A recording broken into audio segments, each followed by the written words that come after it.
ஆனா இவர்தான் இப்படி என்னத்துக்கு சொல்லணும், சீக்கிரம் ஆக்கியாத்தா மாம், அழகா நான் விஸ்வாமித்திரம் வந்திருக்கேன் போய் சொல்லுங்கள்னு சொன்னா போராதவன். அவருக்கு ஒரு அவசரம், அதுக்காக அப்படி பரபரப்புல பேசல. இந்த அவசரத்துல பேசுறவன் அப்படி எல்லாம் பேசிவிடுவன். திருச்சூர் ஸ்டேஷன்ல கொச்சின் எக்ஸ்பிரஸ் வந்து நிற்கும் மெட்ராஸ் போறதுக்கு. ரயில் வந்ததுக்கு அப்புறம் இவன் போய் டாக்ஸியில இறங்குவன். 100 ரூபா டிக்கெட்டை கொடுத்து டிக்கெட் கொடுக்குவோம்.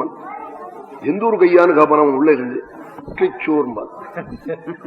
திருச்சூர்மான், நீர் இப்ப எந்த ஊர்ல இருக்கீன்னு அவன் காப்பான். ஓஹோஹோம்மன் அவனுக்கு ஊர் சொல்ல தெரியாது. ஆமா, அவனுக்கு சென்ட்ரல்னு சொல்ல வராது வாயில. திருச்சூர்மன், ஷோர்னூர்மன், ஏயா உளருவன் அவசரத்திலே. அது ஊதல் வர ஊதிவிடும், மணியை வர அடிச்சு விடுவான், பயம் தூக்கி போடும். அது மாதிரி இவருக்கு ஒரு அவசரம். அந்த அவசரத்தான் சீக்கிரம் ஆக்கியாதா மாம் பிராப்தம் நாராம். என்ன இவருக்கு அவசரம், விஸ்வாமித்திரருக்கு வேகம் என்னன்னா, இந்த சீதா கல்யாணத்தை வசிஷ்டர் பண்ணி வச்சுவிடக்கூடாது, தான் போய் பண்ணி வைக்கணும், அந்த புண்ணியம் தனக்கு கிடைக்கணும்னு எண்ணம். என்னத்துக்கு அந்த புண்ணியத்தை அவர் எதிர்பார்த்தார்னா, ராமனுடைய வம்சத்திலே முன்பு ஹரிச்சந்திரன் ஒரு புண்ணிய புருஷன் இருந்தான்.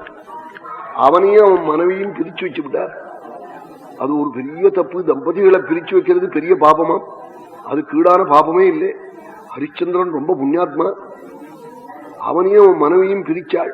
சத்தியசந்தனவன் அந்த வம்சத்துல பிறக்கணும்னு சுவாமி ஆசைப்பட்டு ரங்கநாதன் வரதராஜன் ராமாவதாரம் பண்ணினாள். சத்தியம் பேசின குடும்பத்தில் பிறக்கணும்னு. அதற்காகத்தான் பிதாவை சத்தியசந்தனாக பண்ண சுவாமி 14 வருஷம் தண்டகைக்கு தீரனாக வந்தாள். நிரபராதி ஹரிச்சந்திரன். தேவலோகத்திலே இந்திரனும் இந்திராணியும் சபையில இருந்து பிரம்ம ரிஷிகளை எல்லாம் பூலோகத்திலேருந்து தெரிவிச்சாள்.